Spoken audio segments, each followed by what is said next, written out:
continuando.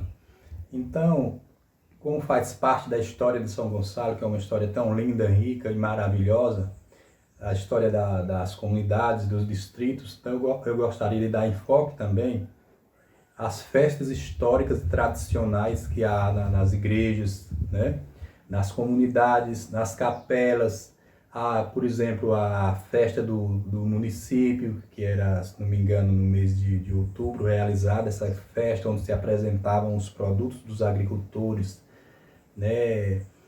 Ricamente, aquelas barracas de artesanato, de comidas típicas, né? Ricamente adornadas, com coisas maravilhosas oriundas da terra de São Gonçalo do Amarante, de todos os cantos, né?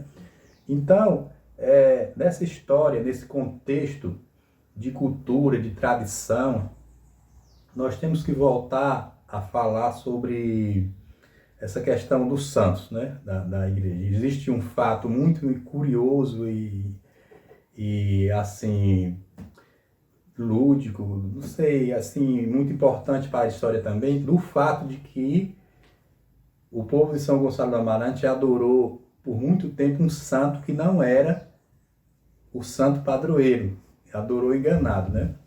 Então se fazia festa a esse santo, né? Se fazia as novenas, as comemorações, né? Que o povo de São Gonçalo muito festivo, né?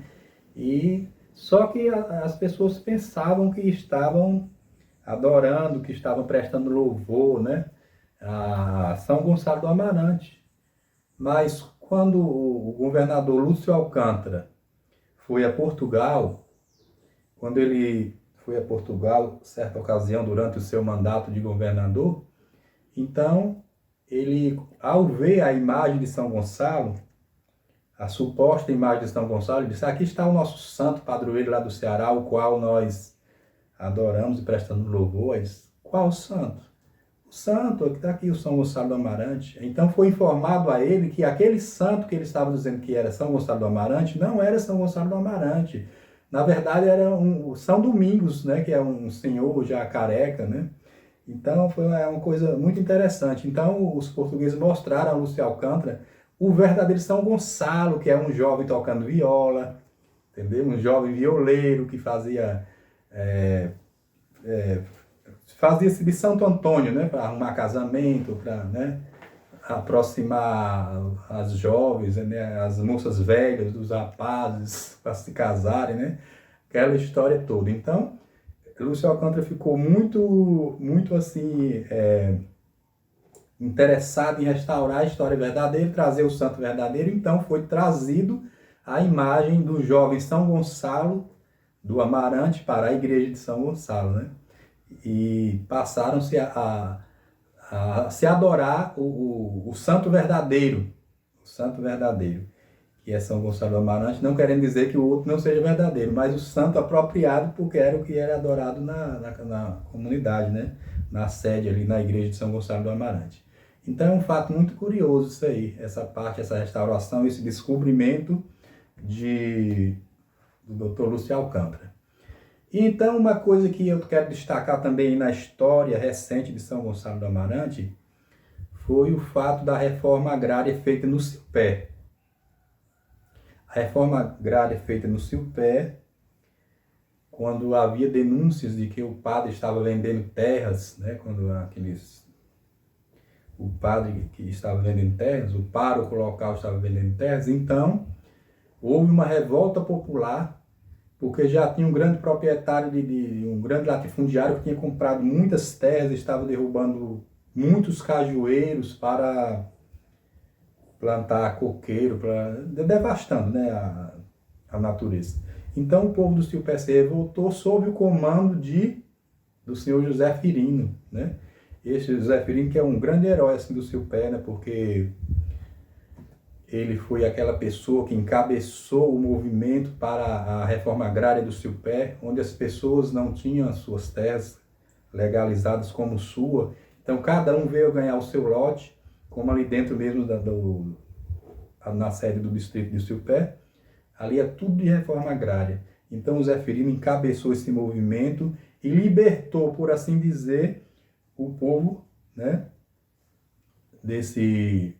dessa coisa terrível de não ter a sua própria terra, e também barrou, né, barrou, por assim dizer, as vendas por esse pároco das terras do Silpé, né? Então são histórias assim que eu acho importante que seja contado.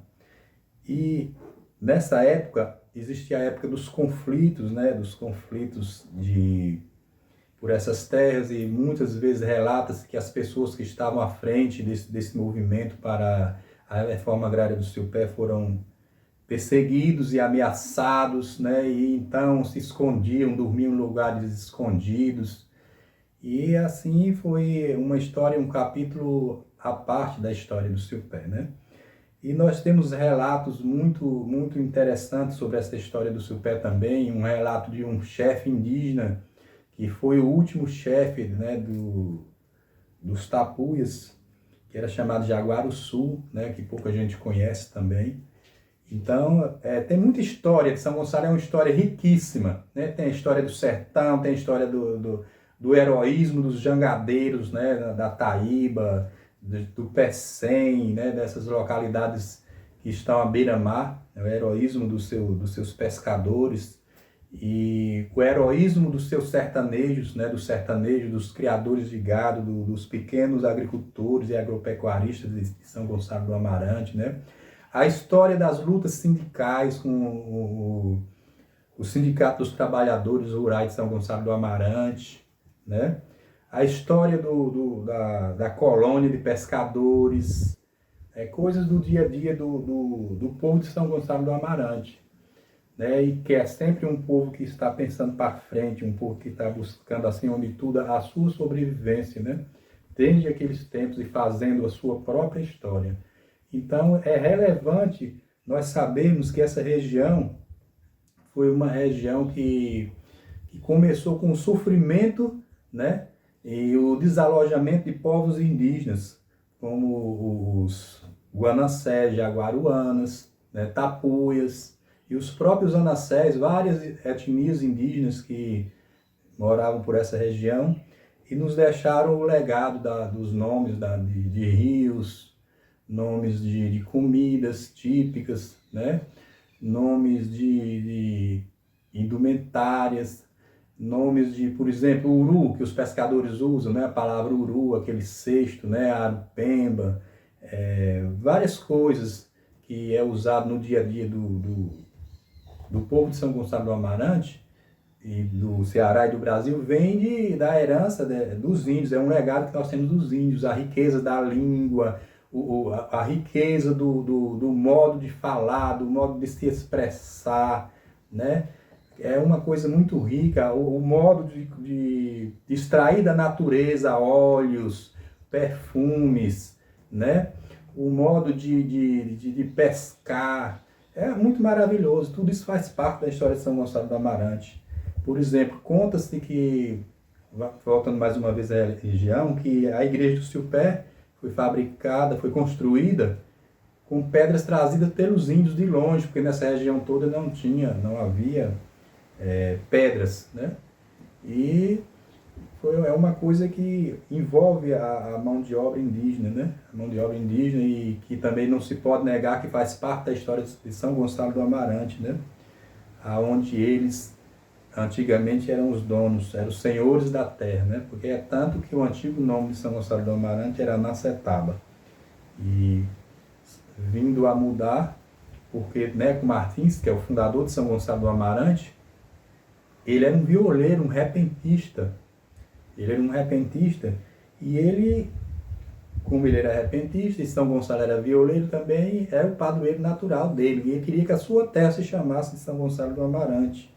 Então ele colocou o nome de São Gonçalo do Amarante aonde antes era Anacetaba, né? Anacetaba. Então, voltando mais uma vez à história da cultura e da arte de São Gonçalo do Amarante, existe um episódio de um grande confronto entre, digamos assim, uma peleja de repente, né, de cantoria, porque naquela época era cantoria, no século XIX, início do século XX, era muito forte a tradição das cantorias, e existia grandes nomes que nem Cego Aderaldo, né? Existia grandes nomes. E um desses grandes nomes era Neco Martins, né? Porque ele, apesar de ser um homem abastado financeiramente, um homem da elite, digamos assim, tanto que a sua esposa, ela era uma mulher que era muito voltada à elite, ela não gostava de artes populares, né? E ela gostava do eruditismo, mas ele estava na contramão disso e com a cultura popular. Então, o Neco Martins, ele convidava os violeiros da época para que viessem pelejar com ele, e o dinheiro da renda da cantoria ele dava aos seus convidados. Né? Tinha esse lado bonito no Neco Martins, muita coisa, né? A despeito de outras coisas que falam na história, que eu não cabe aqui na minha parte, nessa narrativa. Então, Neco Martins fazia isso. E um dos seus embates, uma das suas pelejas que houve foi com a grande repentista paraibana, a Chica Barrosa. Chica Barrosa era simplesmente a maior repentista do Brasil, porque naquela época tinha repentistas mulheres, né? Hoje é mais raro. Mas naquela época tinha as repentistas mulheres, e ela, a Chica Barrosa, era uma negra, mas uma negra muito linda, uma negra com uma arte exuberante, um vocabulário riquíssimo dentro da poesia, entendeu? Como sempre isso é próprio das mulheres, né? Ter um vocabulário rico, né? Um vocabulário bem apurado, né? E belo. Então ela ficou famosa e ela nunca havia perdido nenhuma peleja, simplesmente ela nunca havia perdido nenhuma peleja com nenhum repentista. E então Neco Martins, ao ouvir falar nela, convidou imediatamente, né?